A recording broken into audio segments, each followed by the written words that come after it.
Welcome to Tartarian Tales 25, the Pagoda of Pocasser and its four monsters. And we are always kind of wanting to know the truth of what these pagodas are, and were they ether connectors,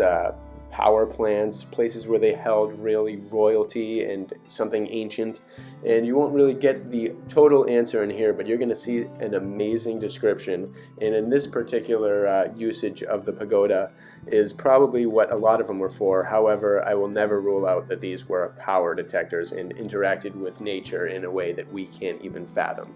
But also the monsters that they describe, these statues, these giants, are unbelievable, incredibly vivid descriptions of all this stuff. Pinto outdoes himself once again. So enjoy this beautiful chapter, the Pagoda of Pocasser.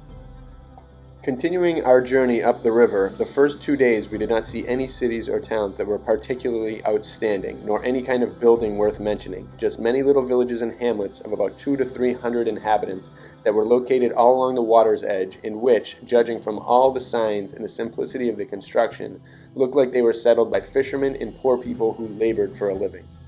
And everywhere else, for as far inland as the eye could see, there were huge pine forests, woods, groves, orange orchards, in fields of wheat, rice, millet, sorghum, barley, rye, vegetables, flax, and cotton, and fenced-in gardens surrounding some elegant homes that must have been country estates of mandarins and noblemen of the kingdom. All along the river there was such a large quantity of livestock of every kind and description that I can truly say it was equal to that of Ethiopia in the lands of Prester John. Higher up in the mountains, many of their heathen temples could be seen, adorned with numerous gilded spires, looking so proud and magnificent on the exterior that even from afar it was a pleasure to see, for the total visual effect was one of great wealth and splendor. On the fourth day of our voyage, we reached a good-sized city called Pocasser, twice as large as Canton, and well protected by very sturdy stone walls, with towers and ramparts almost like ours, and a pier on the riverfront running along the entire face of the wall for more than twice the distance of a falcon shot, completely enclosed by a double row of iron railings with very stout gates providing access for people and for the discharge of cargo from the junks and other ships that were constantly loading all sorts of merchandise destined for different parts of the kingdom, mainly copper, sugar, alum, of which they have enormous supplies. And in the middle of a large courtyard, almost at the end of the entire city, there is a very strong castle that has 3 ramparts and 5 towers, in one of which, the tallest, the Chinese told us the present king's father had kept imprisoned for 9 years a Tartar king who had died there of poison, which his own vassals had arranged for him to be given so as to avoid payment of the ransom demanded by the Chinese king. In this city, the chifu allowed 3 out of the 9 of us to go ashore to beg for alms, in the company of 4 yupos, or police guards, armed with halberds. They led us, as we were, in our chains, through 6 or 7 streets, where we collected more than 20 cruzados worth of alms, both in clothing and cash, to say nothing of a good supply of food, consisting of meat, rice, flour, and fruit, half of which we shared with the 4 upos, since that was the custom there. Here they took us to a pagoda that was crowded with people at the time, for it happened to be the day of its invocation. They told us that this pagoda had formerly been a royal palace, and that it was said that the grandfather of the reigning king had been born there, and since his mother had died in childbirth, they had her buried in the same room where she had given birth to him, and to commemorate her death, these same buildings had been dedicated as a temple to the invocation of Tai-Hao-Narel, one of the main cults of the Kingdom of China, which I will have more to say about when I come to the complicated subject of the 32 religions that are practiced there. The entire compound, with all its workshops, gardens, orchids, and everything else within its gates, stands high above the ground, supported by 360 columns, each of which is hewn out of a solid piece of rock almost as thick as a good-sized wine keg, and about 27 handspans tall. These 360 columns have names for the 360 days of the year, and every day a feast is celebrated in the name of the respective idol, which is placed on that particular column in an ornate litter with a silver lantern in front of it. Each name day is observed with generous almsgiving and bloody sacrifices, accompanied by a great deal of music, dancing, and other kinds of ceremonies. Below, on the ground level, at the base of these columns, are 8 very handsomely laid out streets, lined on each side with brass grills and gates at the entrances to provide access for the pilgrims who come from out of town, as well as for the many other people who continually flock to these festivals as though it were a jubilee celebration. On the upper level, the building housing the Queen's tomb was designed in the form of a circular chapel, completely covered from top to bottom with silver, of far greater cost for its workmanship than for its intrinsic value, judging from the diversity of the ornamentation that was to be seen on it. In the center there was a round dais raising 15 steps from the floor, designed in proper proportion to the building itself, completely enclosed by 6 rows of silver railings joined together with knots of gold. On the topmost step there was a silver lion standing on a large sphere, supporting a very fine quality gold casket on its head, nearly 3 handspans square, said to contain the Queen's bones, which are worshipped as a precious relic by these blind, ignorant people. Overhead, in perfect proportion to the rest, braced into the ceiling and encircling the dais below, were 4 silver beams extending around the entire length and breadth of the building, from which hung 43 silver and 7 gold lamps, the silver ones in honor of each year of the life of the Queen, who they said was 43 years old when she died, and the 7 gold ones in honor of the 7 children they said she had borne.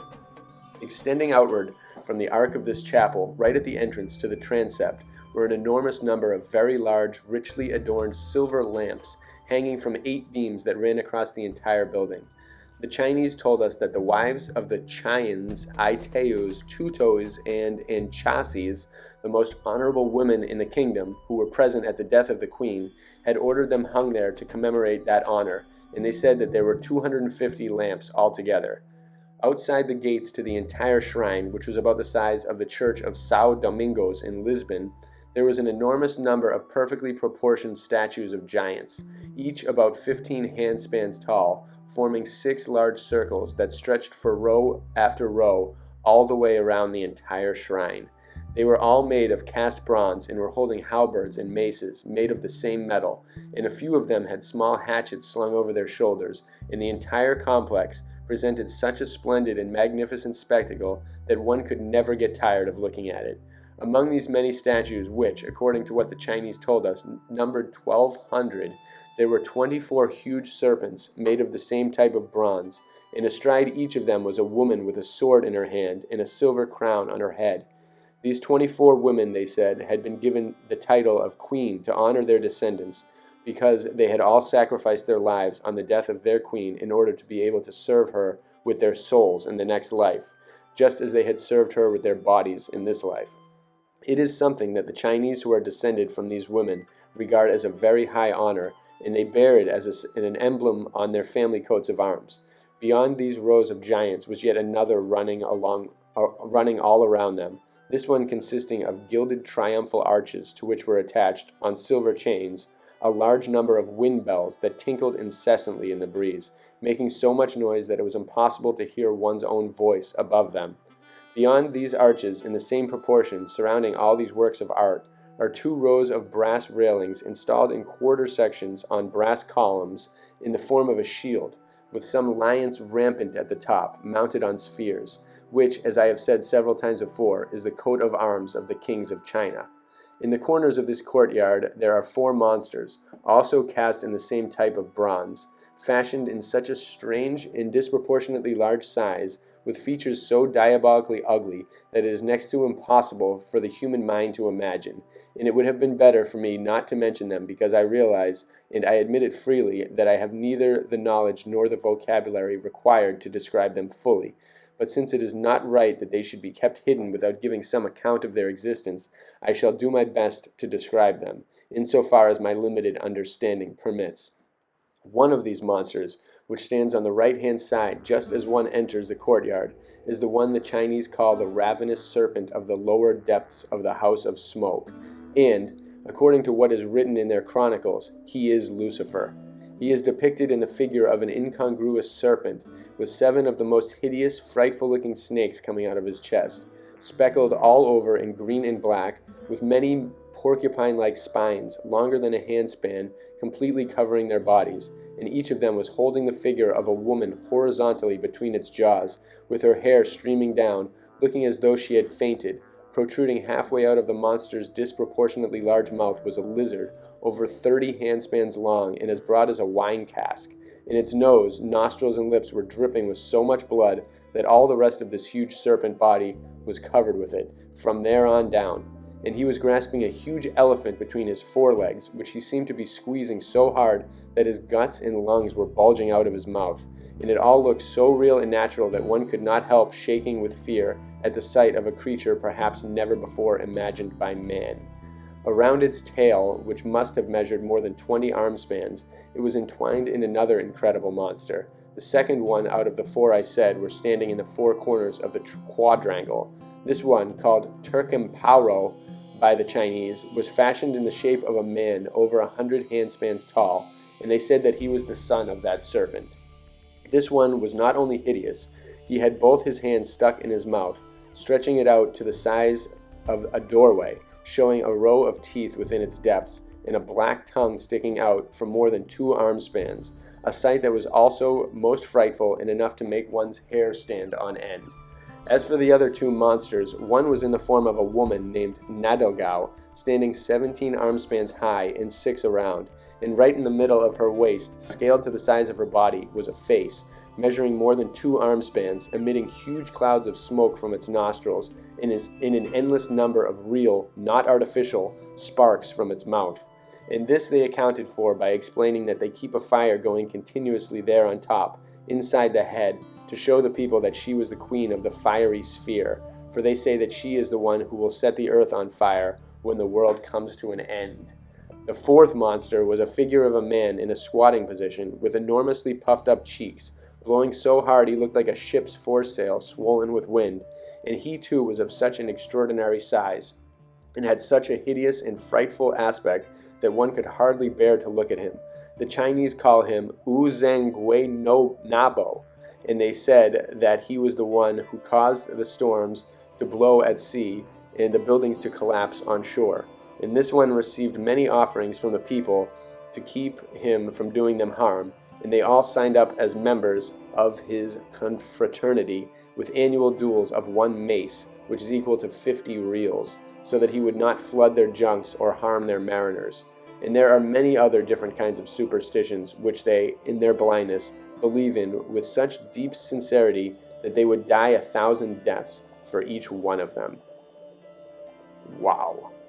That is a pretty amazing description of some incredible monsters that I would absolutely love to see those statues of. They must be unbelievable giants. It's all these cultures. So many times in Pintos Journeys, he sees people creating statues of giants, as if this was just known. This was some part of history that clearly they want, maybe the main part of history that they wanted eradicated from us and erased. And the Smithsonian always takes any bones that they find, and people always, the articles are always deleted, everything's always gone. There's something crazy about giants, and it's what all of these massive structures, these worlds under mountains,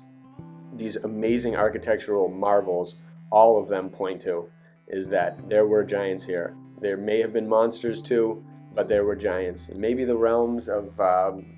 consciousness were connected in ways where things from our imagination were materializing, or people in these realms traveled and lived in both this realm, the dream realm, maybe a remnant of the psychedelic or the ethereal realm or the imagination realm. Who knows? But there's just so much imagination in these, and 360 idols, and I think another one talked about them having over 100,000 different unique idols. They have different feasts for these things. This is a very elaborate world, and you can't just get this from a story. This isn't like a culture that's obsessed with Harry Potter and the characters of some useless